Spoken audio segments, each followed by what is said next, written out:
السلام علیکم ورحمۃ اللہ وبرکاتہ۔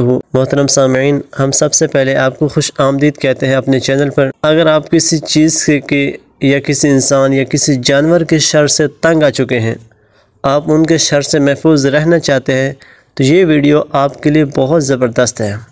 اس ویڈیو میں قرآن مجید کی آیت کا ایک طاقتور اور مجرب وظیفہ بتایا جا رہا ہے، جس کو کر کے آپ ہر چیز کے شر سے محفوظ رہ سکتے ہیں۔ وہ وظیفہ کون سا ہے، کیسے کرنا ہے اور اس کے فوائد کیا ہیں، یہ سب کچھ سنیں حضرت پیر ذوالفقار نقشبندی رحمہ اللہ کی زبانی۔ ہمارے حضرت رحمۃ اللہ علیہ فرماتے تھے کہ قرآن مجید کی آیت ہے سلام علی نوح فی العالمین۔ جو بندہ رات کے وقت اس آیت کو پڑھ لے تو اللہ تعالیٰ اس کو موذی چیزوں سے محفوظ فرما لیتے ہیں۔ حضرت فرماتے ہیں کہ ہم چھوٹے بچے تھے، رات کو جب گھر سے نکلنا ہوتا تھا تو مائیں اپنے بچوں کو بتاتی تھیں کہ بچوں پہلے یہ آیت پڑھو پھر باہر نکلو تو سانپ بچھو اور موذی چیزیں تمہیں نقصان نہیں پہنچائیں گی۔ تو حضرت فرماتے تھے ہم ان کو پڑھا کرتے تھے اور ہمیں چیزوں کا نقصان نہیں ہوتا تھا۔ اس آیت کے عجیب اثرات ہم نے اپنی زندگی میں دیکھے ہیں۔ اگر آدمی کسی بھی موذی چیز سے بچنا چاہے، اس آیت کو پڑھ لے، اللہ تعالیٰ حفاظت فرما دیتے ہیں۔ ہمیں سفر میں کئی مرتبہ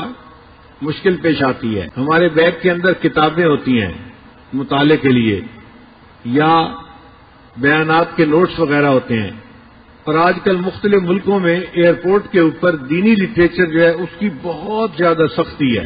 یعنی ایسے تو کسی کے پاس سے اسلحہ نکل آئے تو اتنی سختی نہیں کرتے، جتنا دینی کتاب کوئی نکل آئے تو اس پر سختی کرتے ہیں۔ ایک مرتبہ دبئی ایئرپورٹ پر میرا چھوٹا بیگ تھا، ہینڈ کیری جس کو کہتے ہیں، اس میں بیانات کے پیپر تھے۔ تو جب پاسپورٹ چیک کروانے کے بعد ہم آگے نکلے تو مشین والے نے چیک کیا اور اس نے میرا بیگ کھول کر دیکھا اور مجھ سے پوچھا کہ یہ کیا ہے۔ میں نے اسے بتایا کہ بھئی یہ میرے نوٹس ہیں، میں نے کتاب پڑھی اور جو مجھے پسند آئی بات وہ میں نے اس کے اوپر لکھ لی ہے۔ خیر وہ بندہ خاموش ہو گیا، اس نے بیگ بند کر دیا۔ جب آگے نکلے تو آگے ایک اور بھی چیک پوسٹ تھی، انہوں نے دوبارہ پھر بیگ کو چیک کیا۔ میں بڑا حیران، بھئی ایک دفعہ چیک کر لیا ہے تو کافی ہے، دوسری دفعہ پھر چیک کیا۔ اب جب انہوں نے چیک کیا اور بیگ کھولا تو اس کے اندر کاغذات کو دیکھتے ہی پولیس والا فون کرنے بیٹھ گیا۔ اب میں حیران سوچ رہا ہوں کہ یا اللہ، یہ اپنے کسی افسر کو بلاتا ہے یا کس کو بلاتا ہے اور اس کو کیا چیز نظر آ گئی جو اتنی اہم ہے کہ کسی کو بلانے کی ضرورت پڑ گئی۔ تھوڑی دیر کے بعد ایک خاتون آ گئی اور اس نے آ کے میرے بیگ کو دیکھنا شروع کر دیا۔ اب وہ ایک ایک کاغذ کو پڑھ رہی تھی۔ اللہ کی شان کہ اس میں بخاری شریف کی جو اختتامی حدیث ہے اس کے نوٹس تھے۔ اس نے دیکھتے ہی مجھ سے پوچھا یہ بخاری شریف کی آخری حدیث کے نوٹس ہیں؟ میں نے کہا اچھا تم تقریریں کرتے ہو؟ میں نے کہا جی۔ پھر اس نے کہا اس کا مطلب یہ ہے کہ تم عالم ہو، یہاں بھی تقریریں کرو گے؟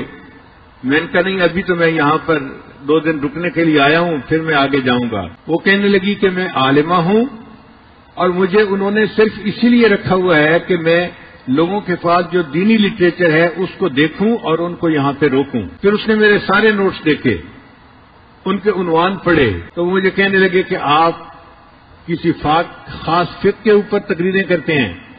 میں نے کہا نہیں، میں مسائل کے بارے میں تقاریر نہیں کرتا، میں اصلاحی تقاریر کرتا ہوں۔ تو اللہ نے اس کے دل میں نرمی ڈال دی۔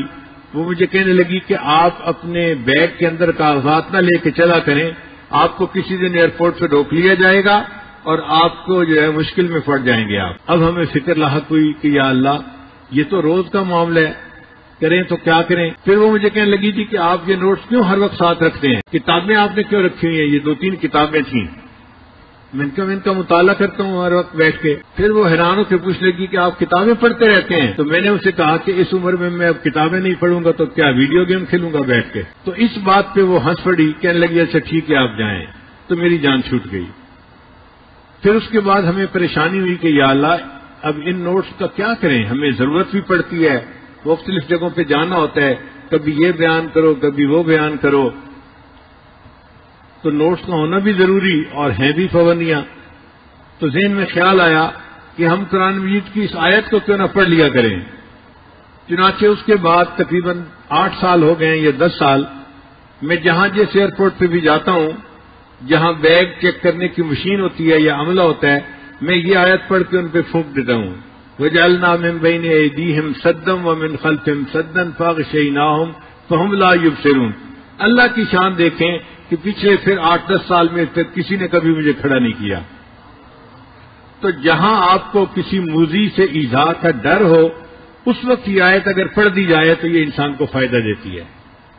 پھر ہم نے اس کا تجربہ اور بھی کیا کہ مثلا ایک بچی ہے، اس کی شادی ہوئی اور اب اس کو ساس بہت تنگ کرتی ہے، اس نے جینا حرام کیا ہوا ہے، یا اس کی نند ہے وہ اس کو تنگ کرتی ہے، تو ہم نے کہا کہ بھئی آپ صبح صبح اٹھا کریں، فجر کی نماز بھی پڑھا کریں اور یہ آیت پڑھ کے ان پہ دم کر دیا کریں، اللہ تعالیٰ ان کے شر سے حفاظت فرمائیں گے۔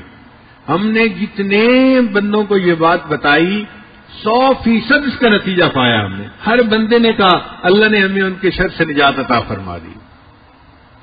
پھر اس کا ایک اور بھی استعمال ہے کہ